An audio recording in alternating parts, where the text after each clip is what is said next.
Hello दोस्तों, कैसे हैं आप सब। तो चलिए आज हम देखते हैं रेक्टेंगल एंड स्क्वायर, जो कि ज्योमेट्री का पार्ट है और बहुत से स्टूडेंट्स को ये प्रॉब्लम होती है। इसके बेसिक्स ही स्टूडेंट्स को क्लियर नहीं होते हैं। रेक्टेंगल और स्क्वायर में डिफरेंस क्या है, इनके डायगोनल्स में क्या डिफरेंस है, इनके अंदर कैसे एंगल्स होते हैं। तो इन सब चीज़ों पे आज हम बात करेंगे और ये बहुत बेसिक सा टॉपिक है ज्योमेट्री का। आप किसी भी कंपटीशन के एग्जाम्स को उठा के देख लीजिए, कहीं ना कहीं कैसे ना कैसे आपको इससे रिलेटेड क्वेश्चन, आपको ज्योमेट्री से रिलेटेड रेक्टेंगल और स्क्वायर कहीं ना कहीं आपको मिल जाएंगे। और स्टूडेंट्स इन क्वेश्चंस को अटेम्प्ट नहीं कर पाते क्योंकि उनका बेसिक्स क्लियर नहीं होता। तो आज हम कोशिश करेंगे बिल्कुल बेसिक से स्टार्ट करने की। और आपको आशा करते हैं ये वीडियो अच्छा लगेगा, तो प्लीज़ वीडियो को देखने से पहले लाइक, शेयर एंड सब्सक्राइब जरूर करिए, ताकि हम आगे से आगे और नए नए टॉपिक्स पे वीडियो आपके लिए बनाते रहें। तो चलिए स्टार्ट करते हैं यहाँ से रेक्टेंगल से। रेक्टेंगल आप सब जानते हैं कि रेक्टेंगल एक क्वाड्रिलेटरल है और स्क्वायर भी एक क्वाड्रिलेटरल है। क्वाड्रिलेटरल मीनिंग जिसकी 4 साइड्स होती है। A closed figure which has 4 sides is called quadrilateral. ठीक है, इसमें बहुत सारे क्वाड्रिलेटरल आते हैं, rectangle, square, parallelogram, rhombus, trapezium वगैरह वगैरह। तो आज हम सिर्फ रेक्टेंगल और स्क्वायर पे फोकस करेंगे और इसकी कुछ प्रॉपर्टीज देखेंगे जो हमारे क्वेश्चंस में यूज होती हैं। ठीक है, जैसा कि आप जानते हैं रेक्टेंगल एक कैसी बॉडी है, रेक्टेंगल एक कैसा फिगर है जिसकी अपोजिट साइड्स इक्वल होती हैं, पैरेलल होती हैं और इक्वल होती हैं। ये है रेक्टेंगल, इसकी अपोजिट साइड्स इक्वल होती हैं। क्या लिखेंगे हम? ए बी, ये ए है, ये बी है, ये सी है और ये डी है। ये हमारा एक रेक्टेंगल है। तो A B is parallel to C D and A B is equals to C D. Parallel भी हैं और इक्वल भी हैं। ऐसे ही B C is parallel to AD and BC is equals to AD। बहुत कॉमन सी प्रॉपर्टी है rectangle की ये, opposite sides parallel and equal. ठीक है, ये तो होगी भाई हमारे साइड्स की बात। जैसे अगर सपोज करो हमारे पास ये A है तो ये भी A होगा, और ये B है तो ये भी बी होगा। अब इनके डायगोनल्स को देखते हैं। इसके बाद डायगोनल्स कौन कौन से हैं? ए सी और बी डी। 2 डायगोनल होते हैं इसमें, रेक्टेंगल हो या स्क्वायर हो, दोनों के बाद 2 डायगोनल होते हैं। अब डायगोनल की कुछ प्रॉपर्टीज होती हैं, वो क्या है कि रेक्टेंगल के डायगोनल्स जो हैं वो बाइसेक्ट करते हैं एक दूसरे को। Diagonals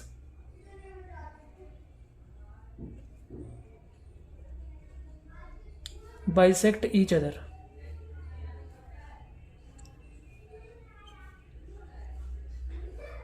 diagonals bisect each other. अब बाइसेक्ट का मतलब क्या होता है? बाइसेक्ट का मतलब ये होता है कि इन दोनों का जो इंटरसेक्शन पॉइंट है, ये है बाइसेक्शन पॉइंट।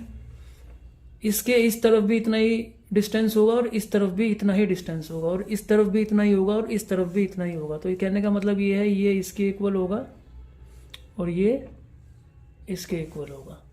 इसको बोलते हैं बाइसेक्ट। ठीक है, बाइसेक्ट का मतलब बाई मतलब टू इक्वल पार्ट्स में डिवाइड करना। ठीक है, तो इन दोनों का जो इंटरसेक्शन है वो डायगोनल्स को इक्वली डिवाइड कर देता है। इसको बोलते हैं डायगोनल बाइसेक्ट ईच अदर। ठीक है, थोड़ा सा डिफरेंस होता है स्क्वायर में, उसके बारे में हम बाद में देखेंगे। और रेक्टेंगल में एक प्रॉपर्टी और आती है कि रेक्टेंगल के जो कॉर्नर एंगल्स होते हैं, ये वाला, ये वाला, ये चारों जो है वो 90 डिग्री होते हैं। Angle A is equals to angle B is equals to angle C is equals to angle D. ये चारों कितना होते हैं? 90 डिग्री। ठीक है, और आप जानते हैं किसी भी क्लोज्ड फिगर में उसके सभी एंगल्स का सम जो है वो 360 डिग्री होता है। तो यहाँ पे भी ऐसा ही होगा, angle A plus angle B plus angle C plus angle D. चारों एंगल्स का सम कितना होगा? 360 डिग्री। इससे भी आप इसको ऐड करके देखेंगे 90 90 90 90 9 4 जा 36 360 डिग्री इसके सभी एंगल्स का जो है वो सम होता है। ठीक है जी। तो ये बात की हमने रेक्टेंगल की। ठीक है, अब स्क्वायर के बारे में देख लेते हैं। ये है हमारे पास स्क्वायर। ठीक है, जैसे इसमें अपोजिट साइड पैरेलल और इक्वल होती हैं, इसमें सभी साइड्स जो है वो इक्वल होती हैं। अगर ये ए है तो ये भी ए होगी, 4 साइड्स आर इक्वल, ये पैरेलल एंड इक्वल। पैरेलल भी होती हैं और चारों साइड इक्वल होती हैं। अगर ये ए है तो ये भी ए है, ये भी ए है, ये भी ए है। ठीक है, इसलिए ये हमारा क्या है, स्क्वायर, जिसके चारों साइड्स इक्वल होंगी। ठीक है जी। तो इसके भी एंगल्स ये भी 90 होगा, ये भी 90 होगा, ये भी 90 होगा, ये भी 90 होगा, सेम रहेगा। ठीक है, angle P is equals to angle Q is equals to angle R is equals to angle S। ये भी चारों क्या होंगे, 90 डिग्री। और इनका भी सम जो है वो 360 डिग्री होगा, जैसा कि ऊपर लिखा है रेक्टेंगल में। इसमें एक खासियत क्या होती है स्क्वायर में, स्क्वायर के अंदर एक खासियत ये होती है कि जैसे रेक्टेंगल में आपने देखा था कि डायगोनल्स जो है वो रेक्टेंगल के एक दूसरे को बाइसेक्ट करते हैं। बाइसेक्ट मतलब इक्वली डिवाइड करते हैं, ये इसके इक्वल तो ये इसके इक्वल। इसमें एक खासियत और होती है कि बाइसेक्ट तो करते ही हैं ये डायगोनल्स आपस में एक दूसरे को, बाइसेक्ट तो करते ही करते हैं, और साथ में ये यहाँ पे भी 90 डिग्री का ही एंगल बनाते हैं। ये 90 डिग्री पे बाइसेक्ट करते हैं। स्क्वायर की ये खास प्रॉपर्टी होती है। ये भी 90 होगा, ये भी 90 होगा, ये भी 90 होगा, ये भी 90 होगा। ये स्क्वायर में सबसे बड़ी खासियत है।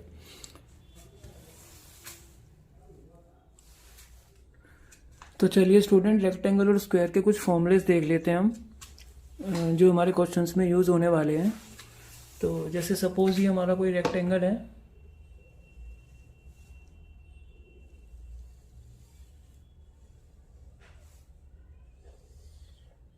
और ये हमारा कोई स्क्वायर है।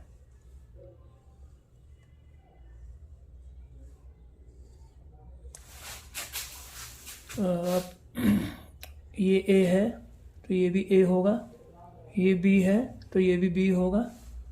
ठीक है, और ये ए है तो ये सब भी ए होंगे। ये देखा था हमने। तो इसके कुछ फॉर्मूलेज होते हैं, जैसे कि पेरीमीटर ऑफ रेक्टेंगल,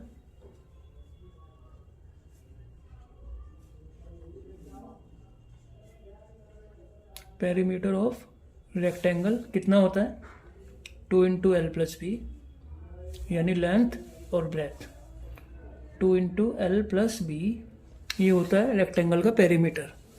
और एरिया ऑफ रेक्टेंगल कितना होता है, एरिया ऑफ रेक्टेंगल ये होता है हमारा लेंथ इंटू ब्रेथ। ठीक है, इसकी लेंथ जो है और उसकी ब्रेथ जो है दोनों को मल्टीप्लाई कर देंगे तो एरिया ऑफ रेक्टेंगल आ जाएगा। और एक हमारा पास एरिया ऑफ रेक्टेंगल होता है डायगोनल की फॉर्म में। एरिया ऑफ रेक्टेंगल जैसे ये हमारे डायगोनल होते हैं,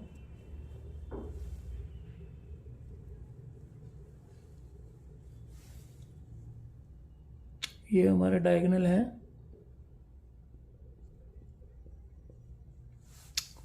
ये हमारा D1 है और ये हमारा D2 है। ये डायगोनल 1 डायगोनल 2। तो area of rectangle in the diagonal form कितना होता है, half into D1 into D2।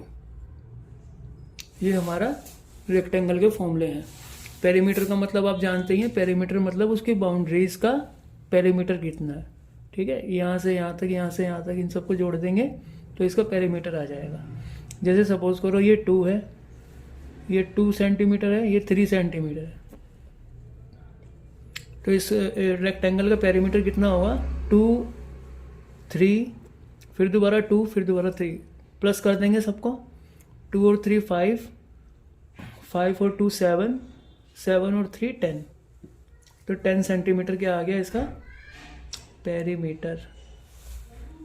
ऐसे ही अगर इसका एरिया निकालने को बोला तो length into breadth 2 into 3 6 centimetre square इसका एरिया आ जाएगा।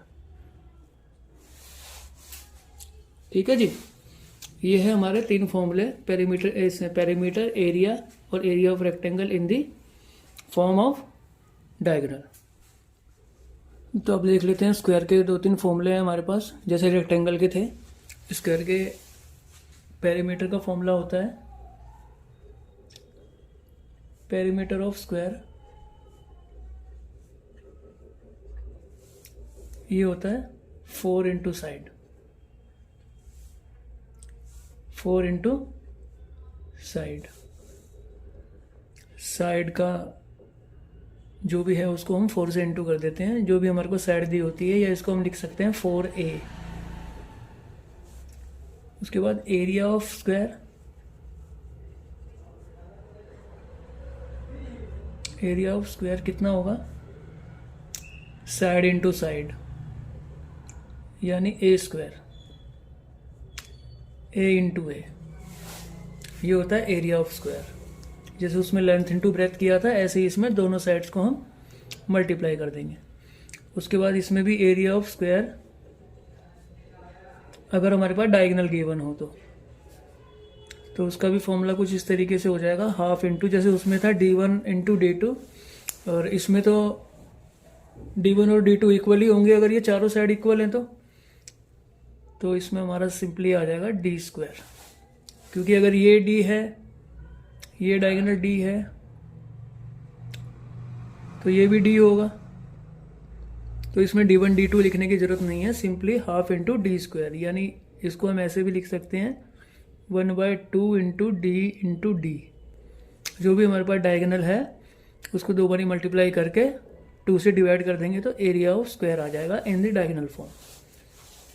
ठीक है, तो चलिए फ्रेंड्स एक क्वेश्चन देख लेते हैं रेक्टेंगल पे बेस्ड।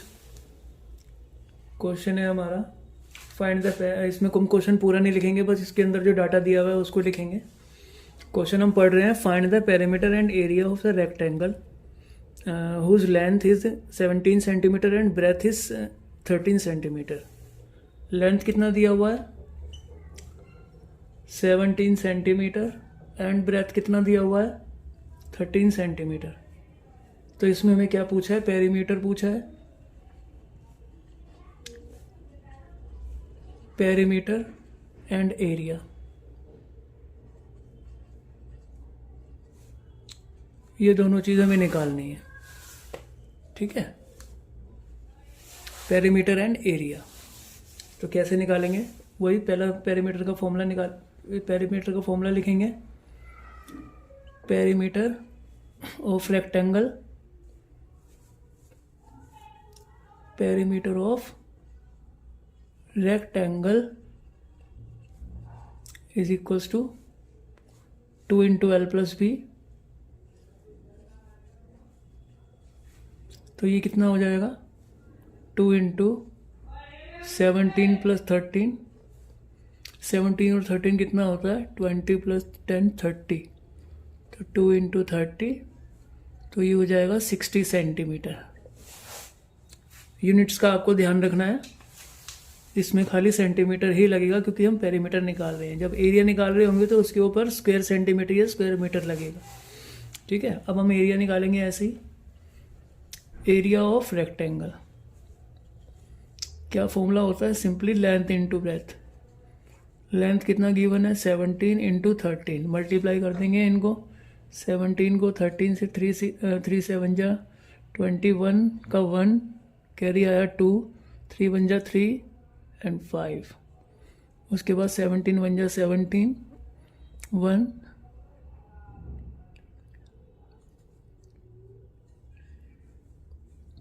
221, तो ये हमारा आ गया 221 सेंटीमीटर स्क्वायर, इसका एरिया आ गया। ठीक है, ये था एक क्वेश्चन, बहुत ही सिंपल था, लेंथ और ब्रेथ गिवन थी और पेरीमीटर और एरिया हमें निकालना था। नेक्स्ट क्वेश्चन देखते हैं। तो चलिए फ्रेंड्स, ये नेक्स्ट टाइप का क्वेश्चन है हमारा। ये भी क्वेश्चन बहुत बारी पूछा जाता है काफ़ी एग्जाम्स में, तो इसमें हम क्वेश्चन को रीड करते हैं। पहले क्वेश्चन क्या कहता है, if the perimeter of a rectangle is 48 centimetre. यहाँ पे हमें पेरीमीटर गिवन है 48 सेंटीमीटर और and its breadth is 6 centimetre, और ब्रेथ जो है वो 6 centimetre. Then find the area of rectangle. बहुत अच्छा क्वेश्चन है, थोड़ा सा दिमाग लगेगा। तो चलिए पहले डाटा को हम नोट कर लेते हैं क्या क्या चीज़ हमें गिवन है। ये क्वेश्चन हम कर रहे हैं, इसमें हमें पेरीमीटर ऑफ रेक्टेंगल गिवन है। ये भी ध्यान रखना है कि फिगर कौन सी है, रेक्टेंगल है कि स्क्वायर है। तो यहाँ पे सिंपल स्ट्रेट अवे में बता रहा है ये रेक्टेंगल है। Perimeter of rectangle, perimeter of rectangle कितना गिवन है 48 centimetre and breadth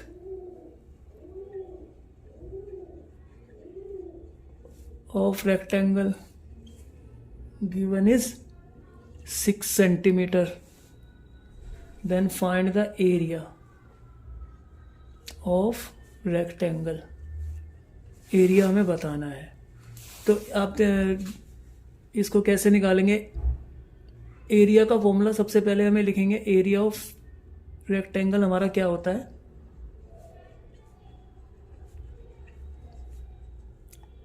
length into breadth. अब यहाँ पे ब्रेथ तो गिवन है लेकिन लेंथ गिवन नहीं है, तो उस लेंथ को निकालने के लिए उसने हमें एक चीज़ एक्स्ट्रा दी है। क्या दिया है? Perimeter of rectangle. इसकी हेल्प से हम लेंथ का कैलकुलेट करेंगे। कैसे?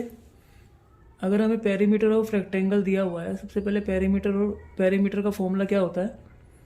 पेरीमीटर का फॉर्मूला होता है 2 इंटू एल प्लस बी,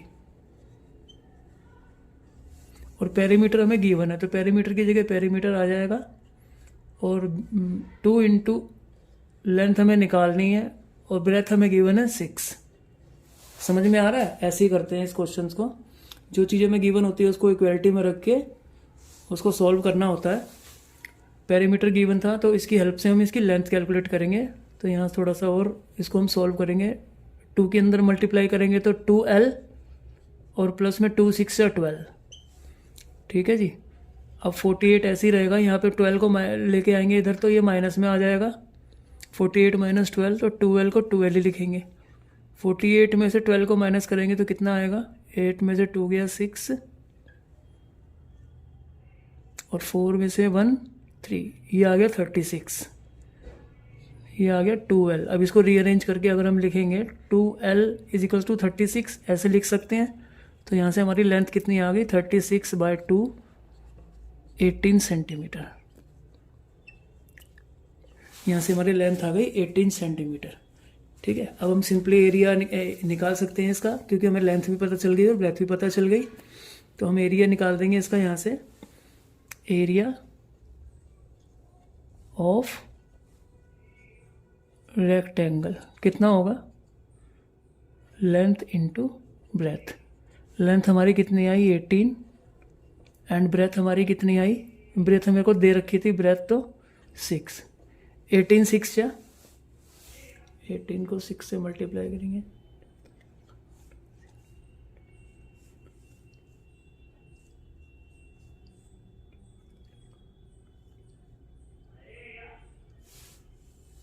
कितना आ गया? 108 सेंटीमीटर स्क्वायर। ये हमारा एरिया आ गया रेक्टेंगल का। तो चलिए फ्रेंड नेक्स्ट क्वेश्चन देखते हैं। इसका बहुत अच्छा क्वेश्चन है, डायगोनल पे बेस्ड है इसका क्वेश्चन। डायगोनल गिवन है और डायगोनल वाला फॉर्मूला भी हमने पढ़ा था। अभी हम देखेंगे और तरीके से भी हम इसको सॉल्व कर सकते हैं। क्वेश्चन पढ़ रहे हैं हम, क्वेश्चन को रीड कर रहे हैं। The width of the rectangle is 8 centimetre. Rectangle की जो विड्थ दी हुई है वो 8 सेंटीमीटर दी हुई है। तो यहाँ पे हम नोट कर लेंगे सारी चीज़ जो भी हमें गिवन है। विड्थ मतलब ब्रेथ, ब्रेथ कितना गिवन है? 8 सेंटीमीटर। विड्थ बोल लो या ब्रेथ बोल लो। और उसके बाद डायगोनल, डायगोनल हमें गिवन है 17 सेंटीमीटर। तो find the area and perimeter of rectangle. Area और पेरीमीटर हमें निकालना है। कैसे निकालेंगे? सबसे पहले तो हम एक फिगर बना लेते हैं इस रेक्टेंगल की, जैसा हमें गिवन है ये रेक्टेंगल।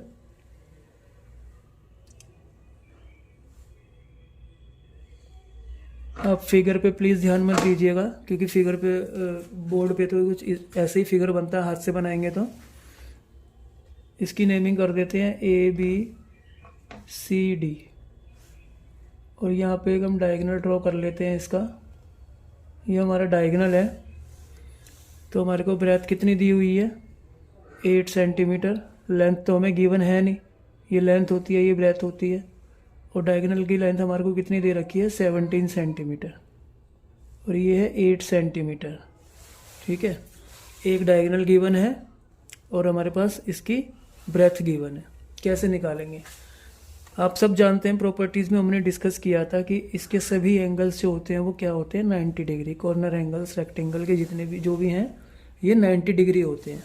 तो अगर ये 90 डिग्री है तो ये एक राइट एंगल ट्रायंगल बन रहा है। ट्रायंगल ए बी सी को हम राइट एंगल ट्रायंगल कह सकते हैं। कैसे लिखेंगे?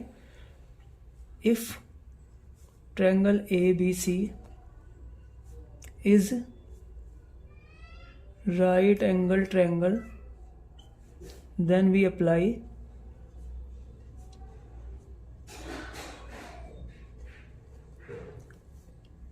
Pythagoras theorem. पाइथागोरस थ्योरम के बारे में आप सब जानते हैं। पाइथागोरस थ्योरम लगती है राइट एंगल ट्रायंगल पे और वो हमारे को क्या कहती है? हाइपोटेन्यूज का square is equal to base का स्क्वायर प्लस परपेंडिकुलर का स्क्वायर। ये होती है हमारी पाइथागोरस थ्योरम। ठीक है, तो इस थ्योरम को हम अप्लाई करके ये वाली साइड निकाल सकते हैं जो हमें नहीं दी हुई है। ये गिवन है, ये गिवन है, ये वाली साइड हमारी पाइथागोरस थ्योरम से आ जाएगी। देखते कैसे। ये हमारा क्या है? हाइपोटेन्यूज। ये हमारे पास इसमें होता है हाइपोटेन्यूज, ये होता है हमारे पास बेस और ये होता है परपेंडिकुलर। तो बेस और परपेंडिकुलर को हम कैसे डिसाइड करते हैं? जहाँ पे हमारे पास 90 डिग्री का एंगल होता है वो होता है हमारा बेस। ये इसको हम बेस मानेंगे और ये हमारा है परपेंडिकुलर, जैसा कि देखने में भी लग रहा है। परपेंडिकुलर क्या होता है? एक स्ट्रेट लाइन जो 90 डिग्री का एंगल बना रही हो। ठीक है, तो ये हमारा परपेंडिकुलर है BC और AB हमारा क्या है? बेस। ठीक है, बेस तो हमें निकालना है तो इसको हम ऐसे ही रख देंगे AB प्लस परपेंडिकुलर कितना है हमारा 8 सेंटीमीटर, तो इसको हम लिख देंगे 8 का स्क्वायर। ठीक है, और 17 को 17 से मल्टीप्लाई करेंगे तो कितना आएगा? 17 का स्क्वायर कितना होता है? 289। और ए भी ऐसे ही है क्योंकि ए भी हमें निकालना है 8 8 जा 64, 8 का स्क्वायर। अब इसको हम थोड़ा रीअरेंज करेंगे तो हम ऐसे लिख सकते हैं A B is equals to 289 minus 64, ऐसे लिख सकते हैं। तो यहाँ पे सॉरी स्क्वायर लेके चलना था हमें, बेस का भी स्क्वायर है यहाँ पे। तो ए बी का स्क्वायर कितना हो गया? 225। तो हमारे पास ए बी कितना आ गया? जब यहाँ से स्क्वायर हटेगा तो ये कितना हो जाएगा? Under root 225। अंडर रूट 225 का मतलब कितना हुआ कि ए बी की वैल्यू हमारी कितनी आ गई? जब इसको अंडर रूट से हम हटाएंगे तो 15 का अंडर रूट होता है 225। ठीक है जी, तो ये हमारी ए बी साइड आ गई, यानी हमारे को लेंथ इस रेक्टेंगल की पता चल गई। अब एरिया और पेरीमीटर हम निकाल सकते हैं। बस यही था इसमें लॉजिक कि भाई डायगोनल की हेल्प से हम लेंथ कैसे निकालें। बाकी आप सॉल्व कर सकते हैं। एरिया एंड पेरीमीटर निकालना है, एरिया का formula L into B, perimeter 2 into L plus B. आप सॉल्व कर सकते हैं। तो फ्रेंड्स ये थे हमारे रेक्टेंगल और स्क्वायर पे बेस्ड कुछ क्वेश्चंस एंड कुछ प्रॉपर्टीज हमने डिस्कस की इसमें रेक्टेंगल और स्क्वायर से रिलेटेड। आशा करते हैं आपको ये वीडियो अच्छा लगा और आपको बहुत कुछ सीखने को मिला होगा इस वीडियो से। तो हम रिक्वेस्ट करते हैं प्लीज़ चैनल को लाइक शेयर एंड सब्सक्राइब करते रहिए आगे से आगे, ताकि जो भी स्टूडेंट्स कंपटीशन वगैरह की तैयारी कर रहे हैं, और ये क्लासेस के लिए भी इम्पोर्टेंट है, जो भी students 6th 7th 8th 9th 11th 12th कहीं ना कहीं इसकी ज़रूरत पड़ी जाती है। बेसिक चीज़ है ये रेक्टेंगल और स्क्वायर। तो जितना ज़्यादा आप शेयर करेंगे उतना ज़्यादा स्टूडेंट्स इसको देख पाएंगे। हम आशा करते हैं आपको भी ये वीडियो बहुत अच्छा लगा होगा। Again please like share and subscribe. Thank you very much and keep it up.